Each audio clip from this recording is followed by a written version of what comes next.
ஹர ஹர சங்கர ஜய ஜய சங்கர ஹர ஹர சங்கர ஜய ஜய சங்கர. வைகாசி விசாகம் முருகனுக்கே உரிய தனித்துவமான சிறப்பு மிகுந்த நாளாகும். தமிழ் கடவுளான முருகப் பெருமானுக்கு உரிய விழாக்களான பல விழாக்கள் சொல்லப்பட்டாலும் அவற்றில் மிகவும் சிறப்பு வாய்ந்த நாள் வைகாசி விசாகம் ஆகும். கருணைக்கூர் முகங்கள் 6ம் கரங்கள் 12ம் கொண்டே ஒரு திரு முருகன் வந்து ஆங்கு உதித்தனன் உலகம் உய்ய என கந்த புராணத்தில் கச்சியப்ப சிவாச்சாரியார் குறிப்பிட்ட நாள் போல் உலக மக்களை காப்பதற்காக முருகன் அவதரித்த திருநாள் இதுவாகும்.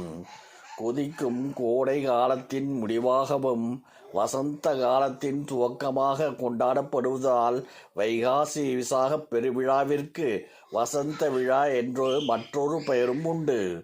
முருகப்பெருமான் வாழ்வில் நம்மை வாட்டும் துன்பங்களை போக்கி வசந்தத்தை தரும் கடவுள் என்பதால் வைகாசி விசாகம் முருகனுக்கே உரிய விழாவாயிற்று.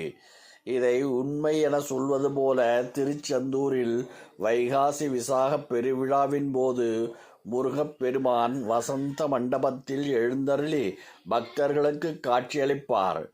திருச்செந்தூர் முருகனுக்கும் வைகாசி விசாகத்திற்கும் அப்படி என்ன தொடர்புள்ளது என்பதை நாம் தெரிந்து கொள்ளலாம். வைகாசி விசாகம் முருகப் பெருமானுக்குரிய நாளாக உலகம் முழுவதிலும் உள்ள பக்தர்களால் வெகு சிறப்பாக கொண்டாடப்படுகிறது. முருகப்பெருமான் அவதரித்த தினம்தான் வைகாசி விசாகம் என்பது அனைவருக்கும் தெரியும். வைகாசி மாத பௌர்ணமியும் விசாக நட்சத்திரமும் இணையும் நாளையே முருகப்பெருமான் சிவபெருமான் நெற்றிக்கண்ணில் இருந்து அவதரித்ததாக புராணங்கள் சொல்லுகின்றன. முருகப்பெருமானின் அவதார நோக்கமே தீமைகளை அழித்து நன்மைகளை காக்க வேண்டும் என்பதுதான். உலகம் முழுவதும் பல இடங்களில் முருகப்பெருமான் கோவில் கொண்டிருந்தாலும் திருச்செந்தூர் தலமே வைகாசி விசாகத்துக்குரிய தலமாக சொல்லப்படுகிறது. புராண கதைகளின்படி பரசார முனிவர் என்ற முனிவர் ஒருவர் வாழ்ந்து வந்தார். அவருக்கு 6 பிள்ளைகள். மிகவும் குறும்புக்காரர்களான இவர்கள் ஒருமுறை ஆற்றில் குளிக்கச் சென்றபொழுது அங்குள்ள நீரை அசுத்தம் செய்து விளையாடி கொண்டிருந்தார்கள். அதனால் ஆற்றில் இருந்த மீன்கள், தவளைகள் உள்ளிட்ட உயிரினங்கள் பெரும் துன்பத்திற்கு ஆளாயின.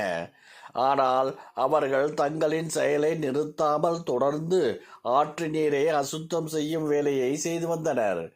இதனை அறிந்த பராசர முனிவர் 6 என்பது சிவபெருமானுக்கு சமமானது, அதனால் அதற்கு இப்படி அசுத்தம் செய்வது தவறு, ஆற்றினை எப்பொழுதும் மரியாதையுடன் வணங்கி பராமரிக்க வேண்டும் என தன் மகன்களுக்கு அறிவுரை வழங்கினார்.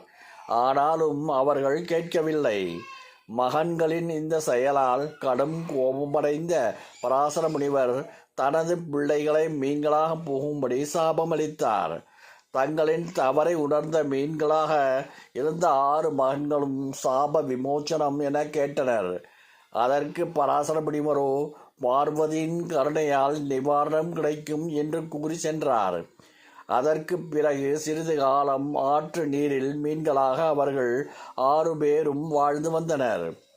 ஒரு நாள் கைலாயத்தில் குழந்தையாக இருந்த முருகப்பெருமானுக்கு பார்வதி தேவி ஞானப்பால் ஊட்டி கொண்டிருந்தார். அப்போது முருகப்பெருமானின் வாயிலிருந்து சிந்திய ஒரு துளி பால் பூலோகத்தில் பராசர முனிவரின் மகன்கள் மீன்களாக வாழ்ந்த ஆற்றில் வீழ்ந்தது. இதை சாப்பிட்ட 6 பேரும் முனிவர்களாக மாறி சிவனை பிரதிஷ்டை செய்து பூஜை செய்ய துவங்கினர். இவர்கள் 6 பேரின் பூஜையில் மகிழ்ந்த ஈசன் திருச்செந்தூர் திருத்தலம் சென்று தவம் செய்தால் திருக்காட்சி கிடைக்கும் என அசரீரியாக கட்டளையிட்டார்.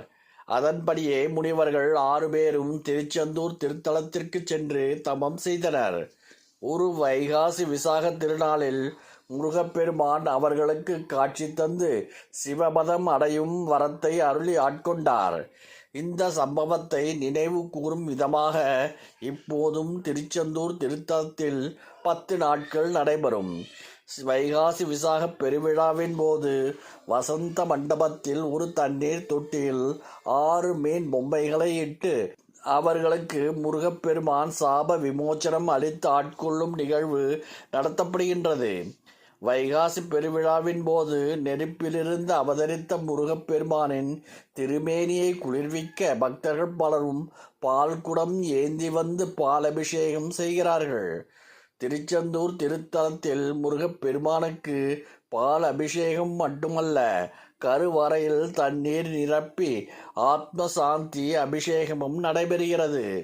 வைகாசி விசாகத்தன்று முருகப்பெருமானை விரதமிருந்து மனமுருகி வழிபட்டால் முந்தைய பிறவிகளில் செய்த பாவ வினைகள் நீங்குவதுடன் அந்த பாவ வினைகளால் இந்த பிறவியில் அனுபவிக்கும் துன்பங்களும் நீங்கும் என்பது ஐதீகம். ஹர ஹர சங்கர ஜய ஜய சங்கர ஹர ஹர சங்கர ஜய ஜய சங்கர.